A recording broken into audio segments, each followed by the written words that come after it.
should be. Good Lord, what is happening in there? Aurora Borealis? Aurora Borealis. At this time of year, at this time of day, in this part of the country, localized entirely within your kitchen. Yes. That's it? Yes.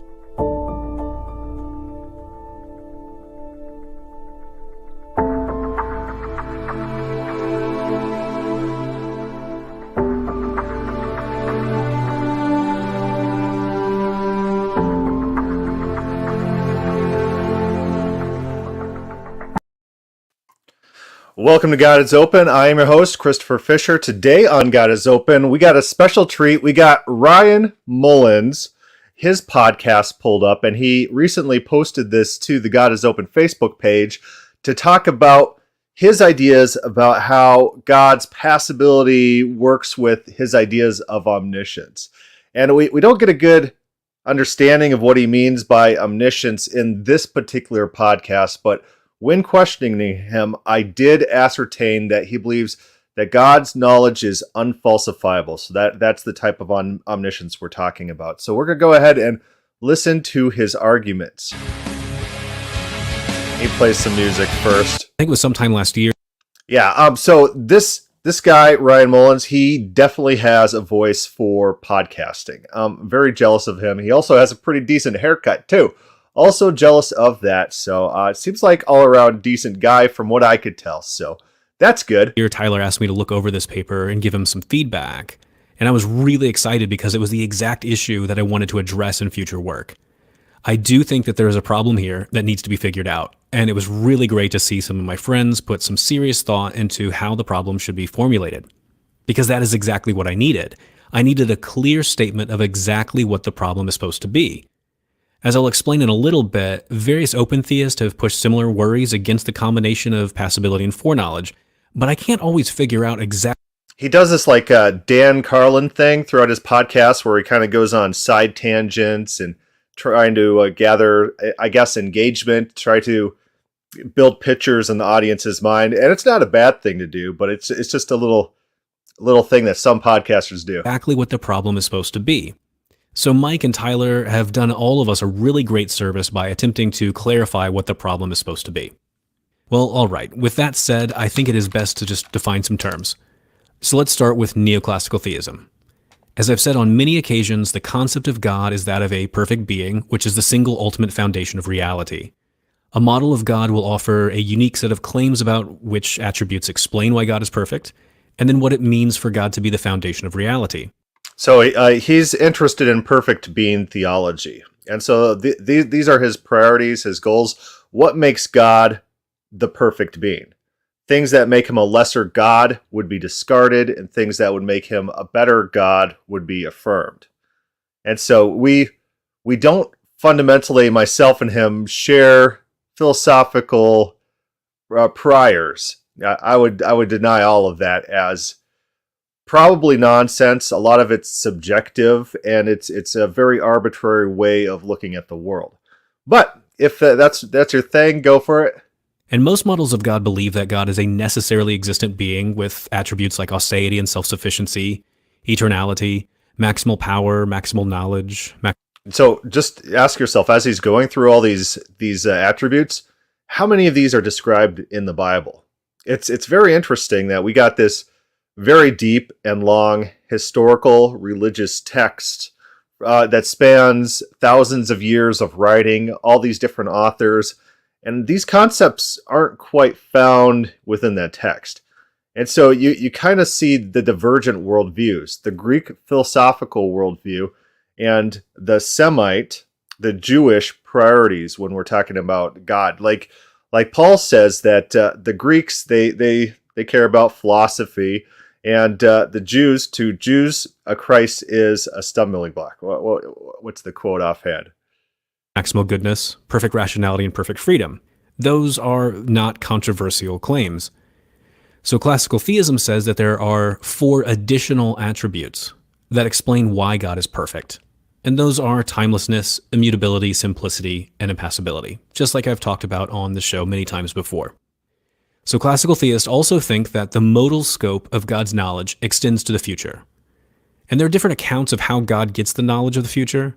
So, for example, a classical theist might be a theological determinist, something like Thomism or Calvinism. And then a classical theist might be a Mollinist, they might be a Scotist, an Arminian, they've got some options here. And finally, when it comes to God being the foundation, classical theism says that God freely creates the universe out of nothing. So the neoclassical theist says that God freely creates the universe out of nothing, so she agrees with that.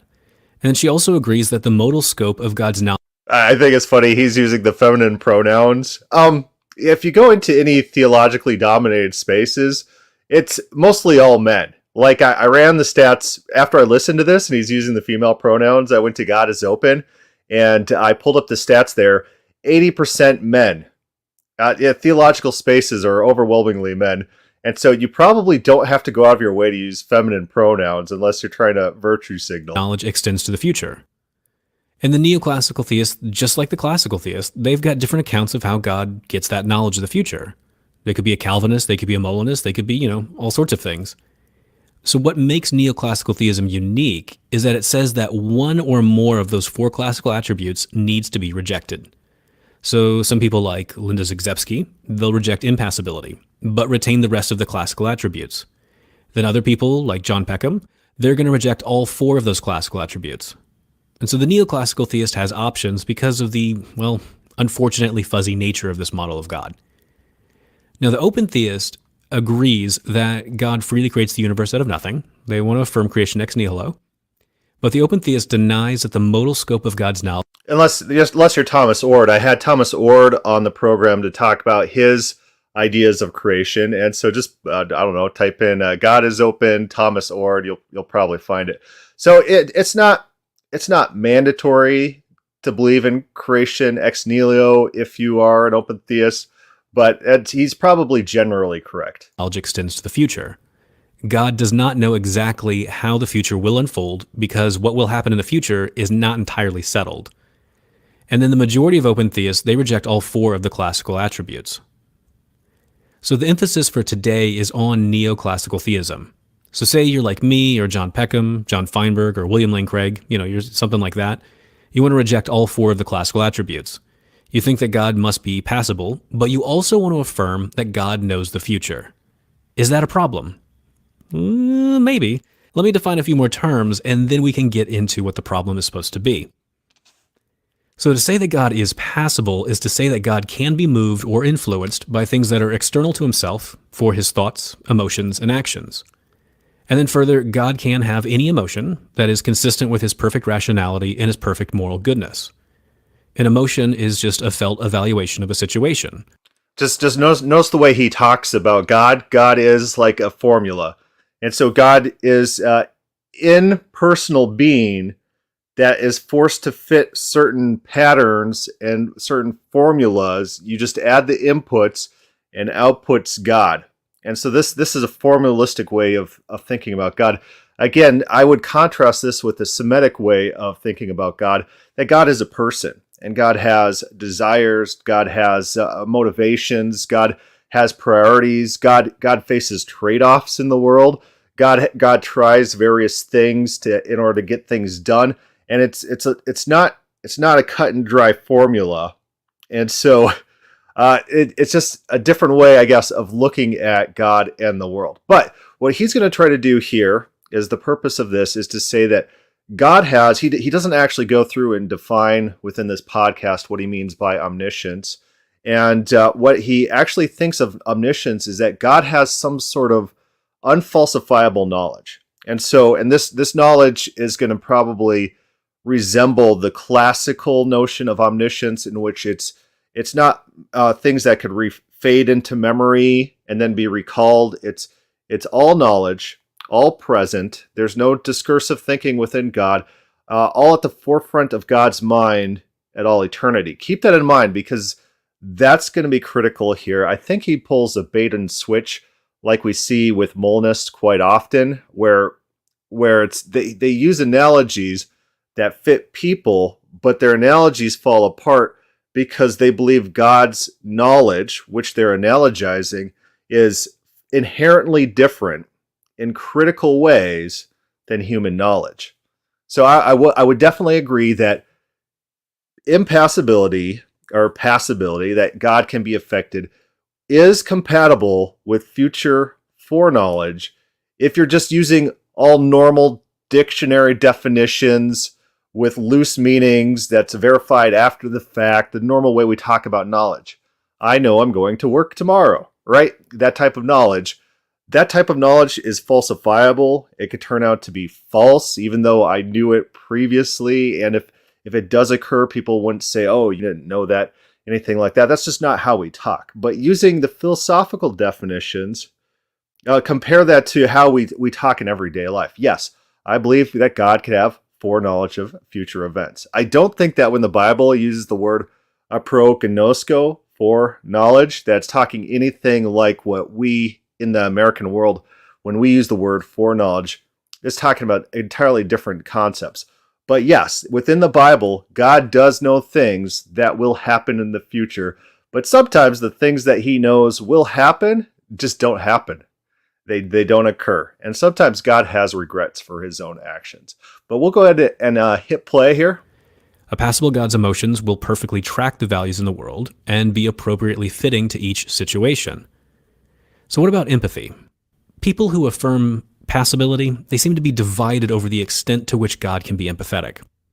So Zagzebski says that God is omnisubjective, which is the capacity to perfectly grasp the first-person perspective of every conscious being. She says that this means that God must have total, perfect empathy with all creaturely conscious states.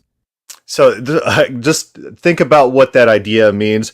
God knows what it's like to be Jeffrey Dahmer and lust after eating the flesh of young male victims that he has just ripped apart and thrown pieces in his fridge. God has empathy or sympathy. God knows what it is to be Jeffrey Dahmer in that situation.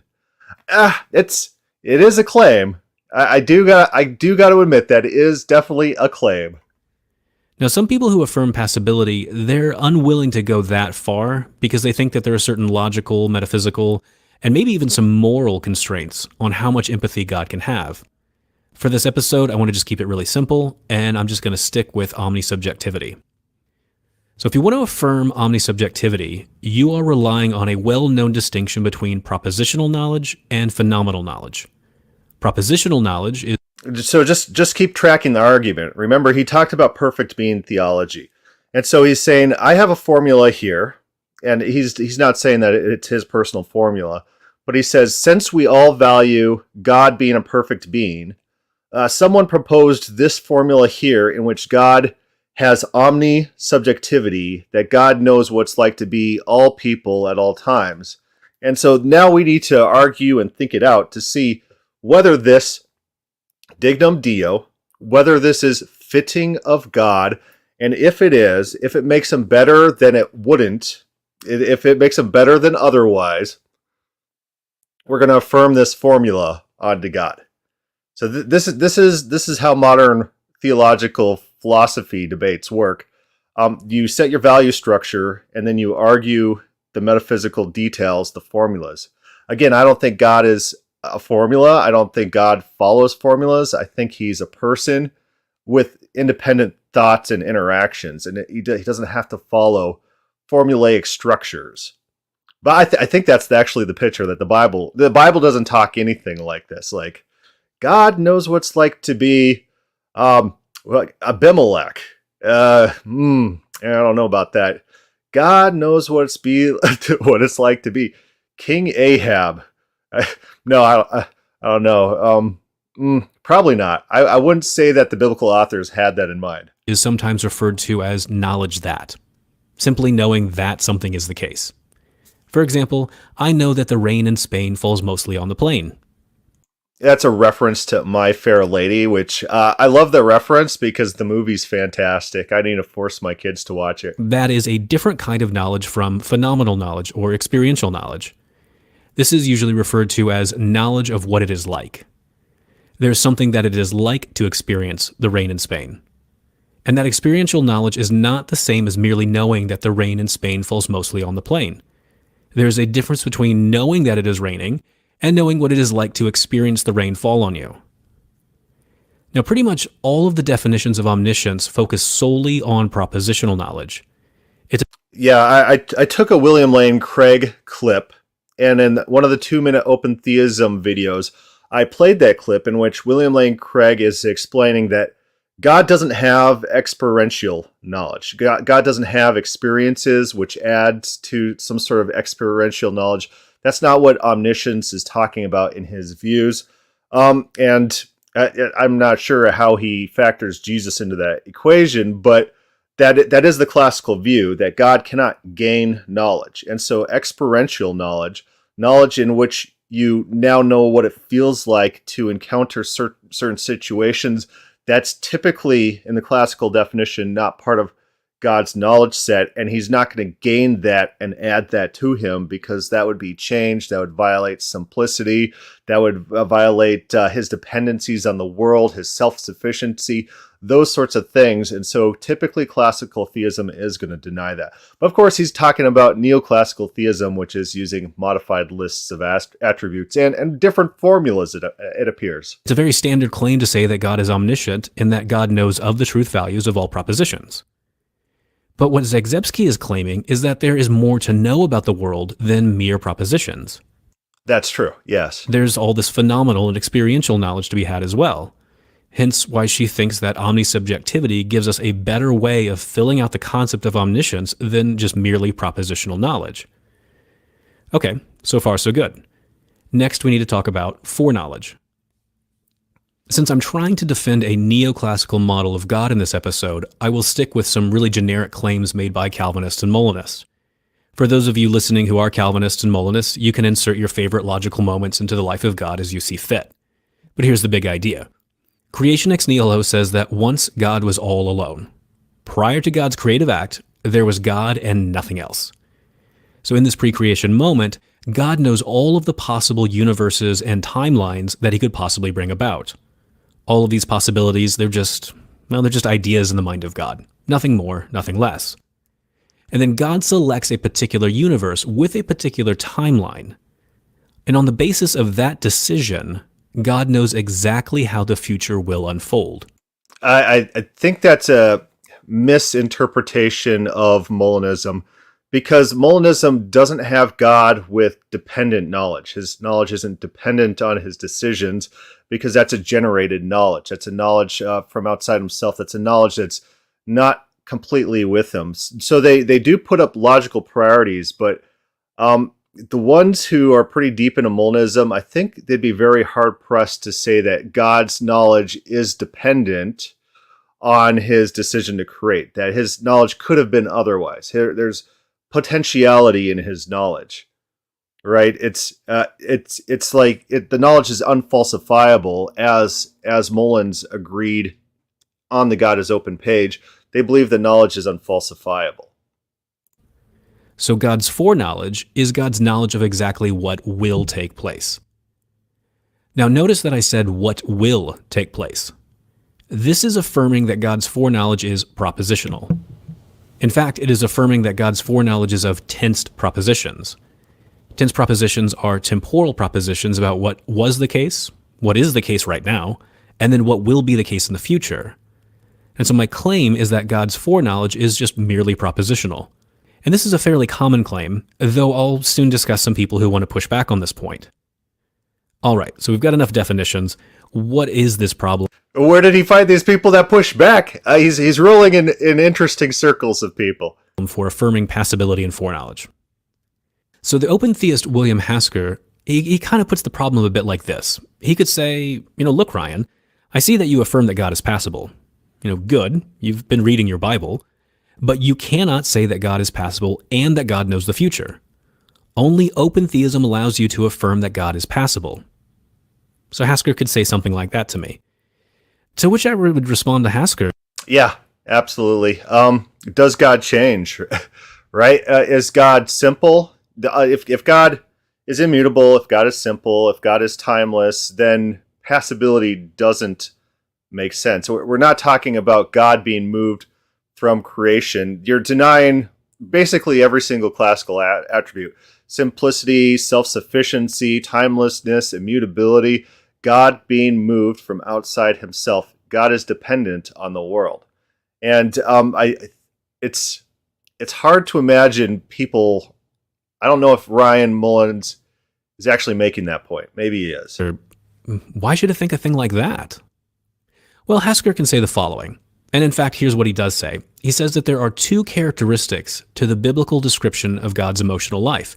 And these are the two descriptions that he says. So this is the two claims that Hasker makes. He says, number one, the emotion ascribed to God is concerned with and appropriate to the particular situation of the human beings to whom God is related. And then number two, Hasker is definitely right. So this is what's really funny about these priorities and these values. It's like God is the greatest being imaginable. He's dignum Deo. Whatever's fitting God is true. And so we need to think of these formulas. And then we will just grab some verses out of the Bible and say, hey, this Bible verse fits my formula. So my formula is like none of the Bible authors were talking in these categories. They didn't think like this. They didn't argue like this. It is a little funny to me that these people are pulling Bible verses for support of these metaphysics. It's like, how about those Bible verses where, I don't know, God's regretting his own actions? Do they factor in? the emotion would be profoundly different if we assumed it to be informed by a definite prior knowledge of the situation's outcome. Okay?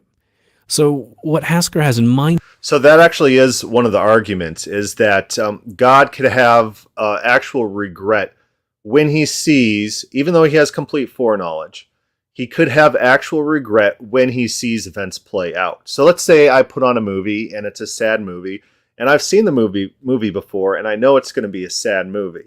And I play it through, and I watch it, and then at the end, maybe I'm really sad. It's Air Bud. I don't know anything about Air Bud, but let's pretend in the end, they old yeller Air Bud, and it's the saddest scene that I knew is coming.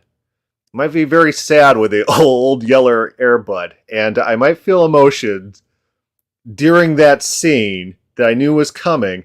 So therefore, emotion can be compatible with foreknowledge because there is a present experience which hits you differently. The problem is, and I pointed out in the Facebook thread, is that God's type of knowledge, just remember what omniscience actually means. A typical omniscience is ungenerated, it's eternal, it's non-falsifiable, it's not dependent on the world outside of itself.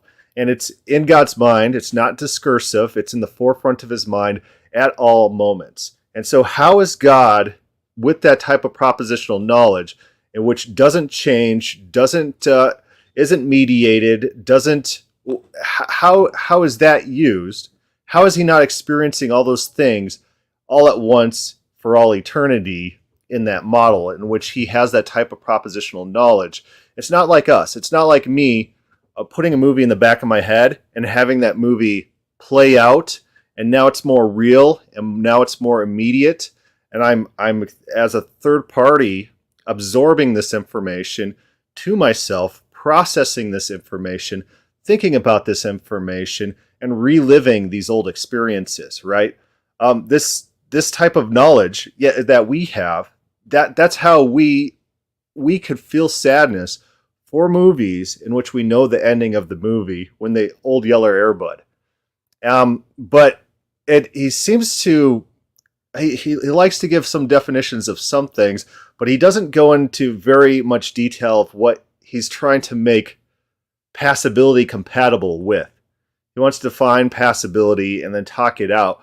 But what's at stake here, what's critical, the actual open theist objection is, how do you define omniscience? How does omniscience function? How does that work? And what type of model are you actually claiming is playing out here when God is feeling this emotion? Is God passable? Can God change? Can God receive from outside himself? How does that work with eternal propositional knowledge of all things? Does this propositional knowledge change? Here is something like this. He could say, Ryan, if you really want to affirm all of the emotions that the Bible says God has, you cannot do that if God knows the future. You cannot do that because God's exhaustive foreknowledge will temper God's emotions in such a way that they no longer look like what the Bible describes. Well, I think this is an interesting complaint, but I am currently feeling unpersuaded. Here's why. According to the philosopher Ollie Pearson, my emotions are always responding to the present tensed facts. My emotions are justified by the present tensed facts. And some of the present tense facts are about what will take place in the future. Merely knowing what will happen in the future will certainly temper my present emotions, but it in no way undermines the fact that I have emotions. Nor does it undermine the fact that I am a passible being. Basically, all this is doing is... Yeah, so if I see a sad movie the first time, I'm probably going to be more sad than when I see it the second time, because now I have expectations, and now I know what's going to happen, and my brain has already processed that sadness, and so it's probably not going to process it at that same level a second time. And his argument is, it could be like that for God as well. The problem is that qualitatively, God's propositional knowledge is qualitatively different than ours, in his model, of course, in his model, where God doesn't process things, doesn't call things to mind, doesn't have recesses of memory that he calls upon, doesn't have re-experiences. I'm not exactly sure if they're arguing for God being outside of time, but if that's the case, then all of this doesn't make any sense.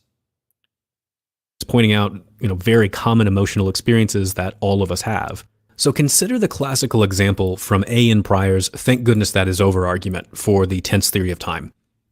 So Pryor says that he is anxious about an upcoming exam. He knows that the exam will take place on Monday. And he knows that after the exam is over, he will feel, some kind of great sense of relief. But knowing that he will eventually feel relief does not get rid of Pryor's present anxiety. Why?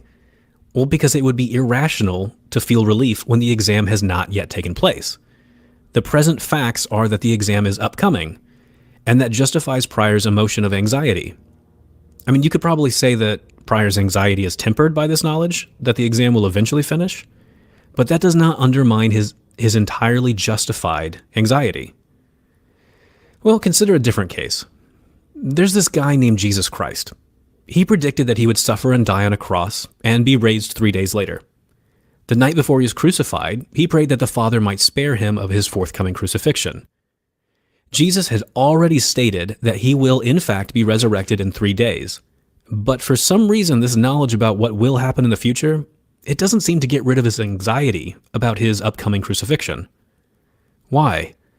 Well, because Jesus' anxiety is an appropriate response to the present facts. Yeah, the interesting thing is that Jesus didn't think it was a foregone conclusion, and so he hedges his prayer, saying that God should disregard Jesus' will if God has a different, higher priority will. It's because Jesus thought maybe God might respond to my prayer and destroy God's own plan for my sake. And so he's not seeing the future as meticulously set. Also, Jesus was a person. He learned things. He grew in wisdom and knowledge. He didn't know when the coming was, from Mark 13:32, the end times, that day and hour no man knows, not the angels in heaven, not Jesus. Only God knows that. So he didn't know everything. So he's analogous to us as people. And so maybe the analogy is falling apart. So I do wonder how this present knowledge, how it flows to the Godhead in this model. How does God know when it's now? Does he have senses that he's picking up data from outside himself, telling him what the present is, and to trigger these experiences, to trigger this experiential type of knowledge? Is that the idea? That how does that work exactly? I'd like to know some of the thought process behind this. Because the present facts are that he will be undergoing an immense amount of suffering very soon. It would be irrational for Jesus to have an emotional response like, "Whew, thank goodness that's over," when the crucifixion hasn't even happened yet. To be sure, I guess you could say that Jesus' knowledge of his forthcoming resurrection, that it's going to be that'll temper his anxiety in that moment. But Jesus still got so anxious that he sweat blood. If Jesus is justified in having an emotional response like that, whilst knowing something about the future, then I find myself unpersuaded that there's some deep conflict between passability and foreknowledge. Yeah, I don't think that even Ryan Mullins thinks that Jesus' knowledge of the crucifixion is analogous to his idea of omniscience. And so maybe I could be wrong there, but typically theists who talk about his level of omniscience claim that it was a stowed away attribute that Jesus didn't actually have access to. And so his knowledge in typical classical theism, in typical classical theists, they'll claim this about his knowledge, is that it actually didn't resemble God the Father's omniscience at the time. It's kind of like this latent, unaccessed attribute. And so the analogy does fall apart because I don't believe that he actually believes what he's saying. Again, what all of these examples show is that we all have the very common experience of having our present emotions tempered by what will take place in the future. And of course, Hasker might be willing to concede this. But he may say that there are other emotions predicated of God in the Bible that are inconsistent with God's foreknowledge. So open theists, they love to point to the emotion of surprise. God is said to be surprised by some things in certain translations of the Bible. So for example, God is said to be surprised by Israel sacrificing their children to idols right after God told them not to do that. Okay, well, I guess I have two thoughts in response to this. My first response comes from the neoclassical theist Bruce Ware. So Bruce Ware, he's a Calvinist, but he also affirms passability. So he goes through all of the different verses where God is said to be surprised by the sins of Israel. Bruce Ware makes a lot of Calvinists real mad. It'll be like, oh, Bruce Ware is not a real Calvinist, things like that. They'll do that with Norman Geisler, especially. You'll quote Norman Geisler. It's like, hey, here's this Calvinist saying this. Oh, he's not a Calvinist. You're like, I guess. I don't know. And then James Dwezel, he's calling out Ware because in Ware's anti-open theism book, he's talking about God's passability. And Dwezel says, this violates all our attributes. This violates simplicity. This violates the idea that all that is in God is God. The idea that he's one simple substance. All that's being violated. And so pretty fantastic. And Ware argues that surprise, he says that's not really the best way to translate this particular emotion. Instead, it would be better to translate this as some kind of like shock or disappointment. And I think the idea is something like this. So you can tell your kids not to do something bad, knowing full well that they will not listen to you because they're little brats.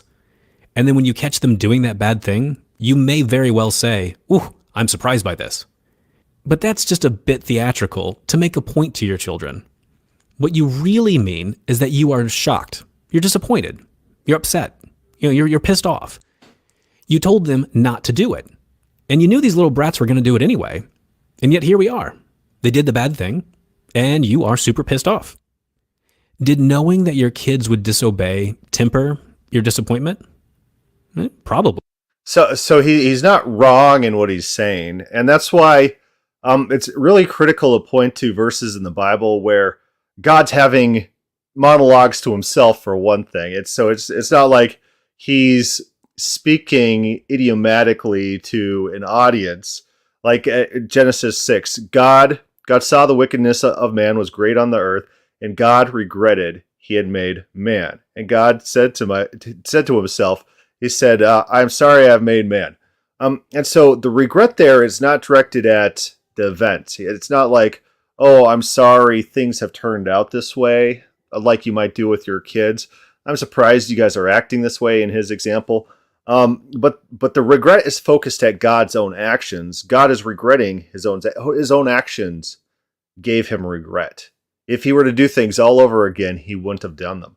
And so that's why those two passages within 1 Samuel 15 and Genesis 6:6 are incredibly powerful because they also fit the context. You look at what's going on in context, and it fits the context. It makes sense in context. It ascribes character motivations to rising and falling actions. It explains the plot twists within those narratives.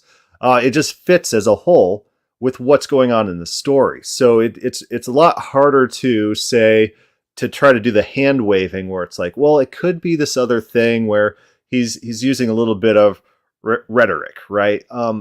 Yeah, it's a lot harder to do that with those types of verses. But it does not undermine you being justified in being pissed off or disappointed. So if where is correct, then the passages in Scripture about God being surprised, well, they're not really about God being surprised. But I don't know. You need to ask an Old Testament scholar about these specific verses. Here is my second thought. Even on open theism, I honestly don't think God is going to be that surprised. On open theism, God knows all of the possible futures, and he knows the objective probability of each possible future coming about. As certain future events draw closer, my guess is that the probability of what will happen quickly reaches certainty. This is so because humans are not that wildly unpredictable. Yeah, so notice the formulaic approach to God. So this is how God's knowledge operates. He has this set of propositions with various probability formulas, and as they're playing out, the formulas are going up, and like God is like this giant calculator in the sky, not even in the sky, abstract calculator that's calculating all possibilities and probabilities.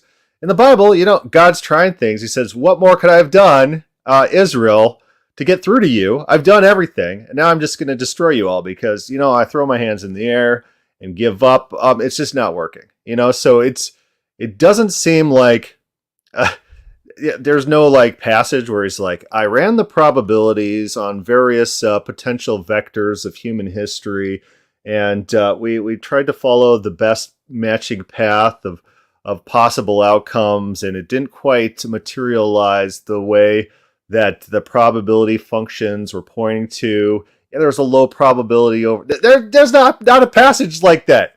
There's not a passage like that. This talk is actually pretty funny to me. And we're even developing AI that can make scarily accurate predictions. So if humans can create AI that makes those kind of highly accurate predictions, then surely God's predictive power is going to be even greater. As various events quickly approach, the objective probability about which set of actions humans will perform, well, it starts to become more and more obvious. I mean, at some point, I would... Connor writes that his increasing probability statement sounds pretty plausible. Yeah, as events get closer to when that event's to take place, yes, in every single person's mind, the probability that that person can assign accurately to that event is probably going to be higher. The closer to the election, you're probably going to have a higher percentage of knowledge of who's going to get elected versus years out. And so generally that's true for any creature. As events draw near, you know more accurately how those events are going to occur and if they occur. I would think it's plausible that God would know for certain which action you will perform. I mean, at the very least, God will know that it is 99% likely that you will perform a particular action. That does not sound like a great surprise for God. I just imagine God saying, yes, Johnny, I see what you did there. You really had me on the edge of my seat for a bit. For a while, there was only this 56% chance that you would make that move, but eventually, I only knew that there was a 99% chance that you would do that. Whew, look at how surprised I am that you did in fact do that thing that was so overwhelmingly likely to happen. When I put it like that, especially with the sarcasm, I mean, it doesn't sound like much of a surprise.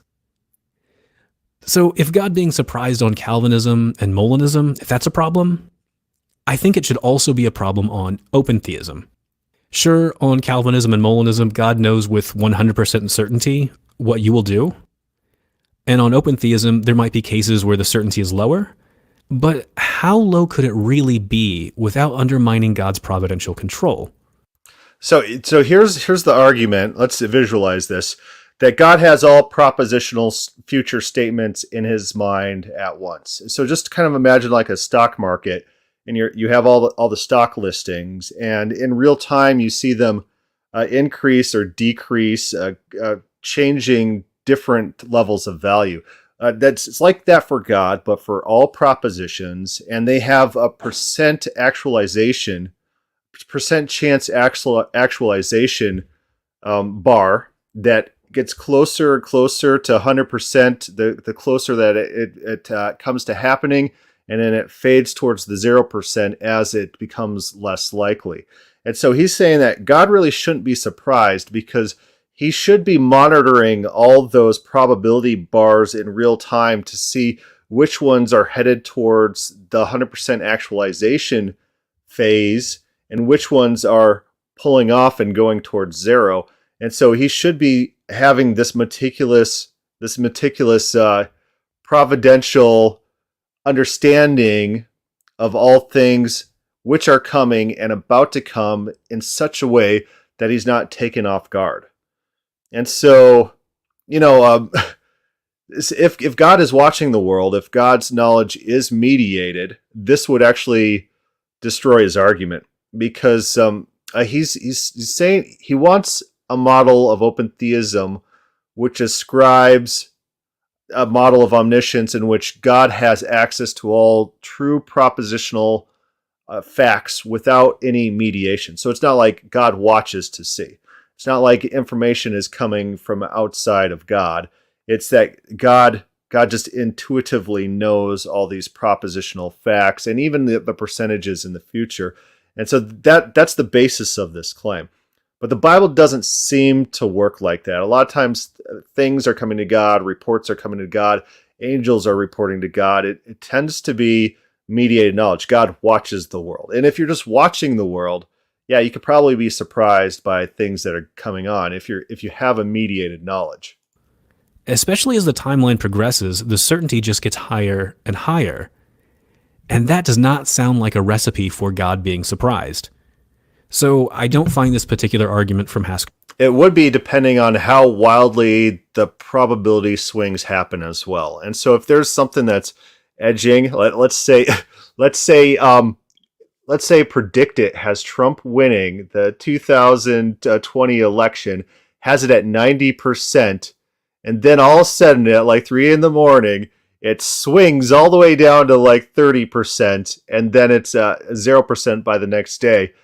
If God's probability bar watching one of those facts with that wide of a swing within a short time period, he might actually even be surprised in that model, like an actual genuine surprise, based on the model that even Mullins is saying open theists hold. And so, yeah, if there's a wild swing in probability curves, God could in fact be surprised. Hasker persuasive.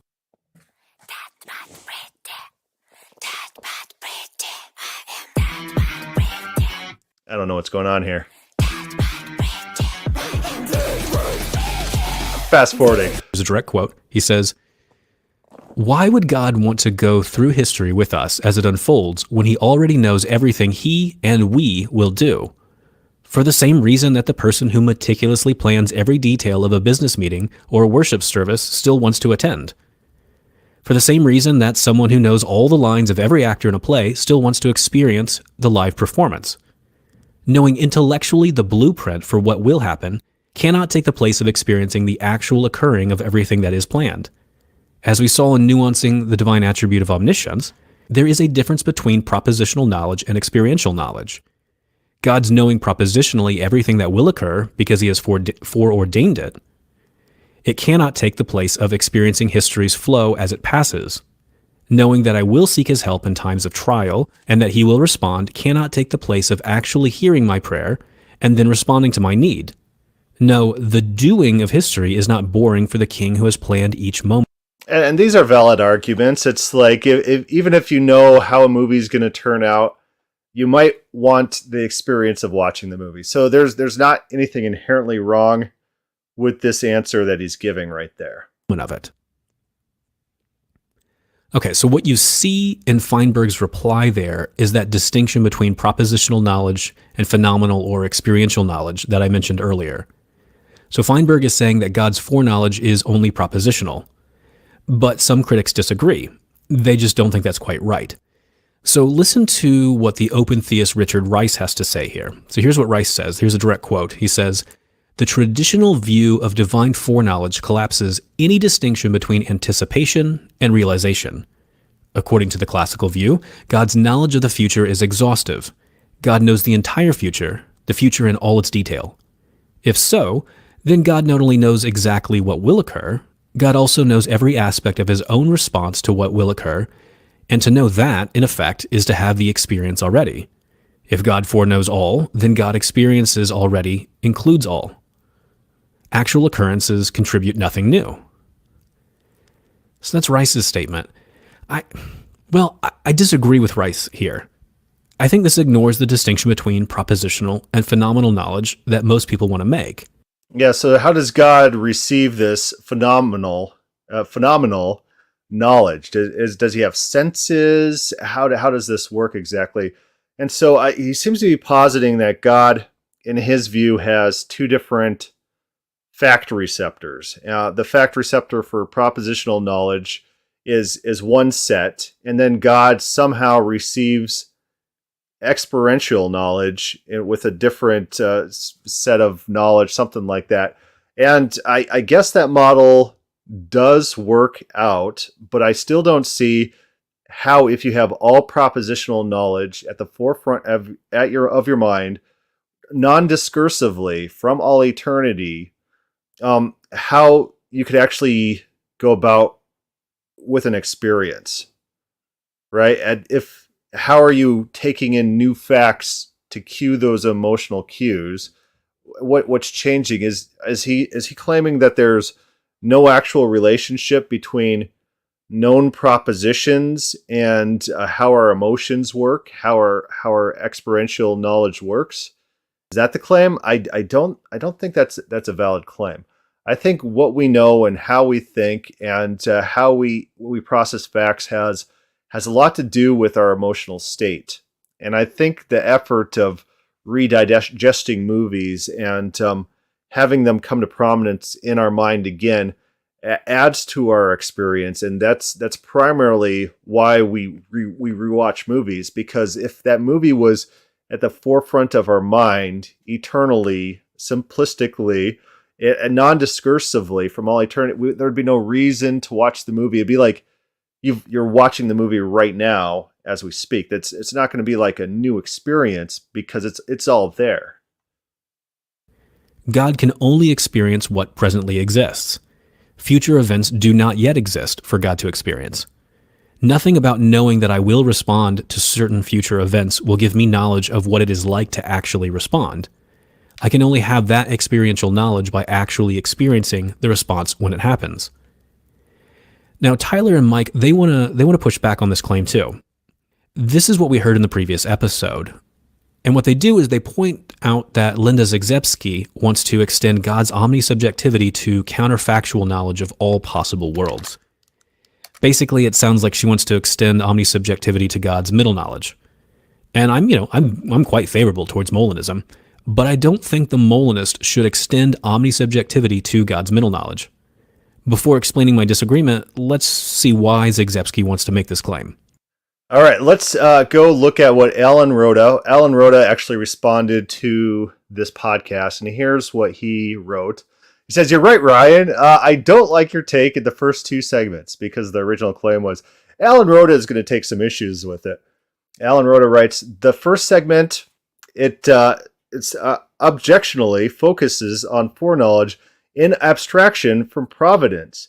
If providence is meticulous and God thus specifically ordains whatsoever comes to pass, then there's no reason for God to ever feel disappointed in anything that occurs.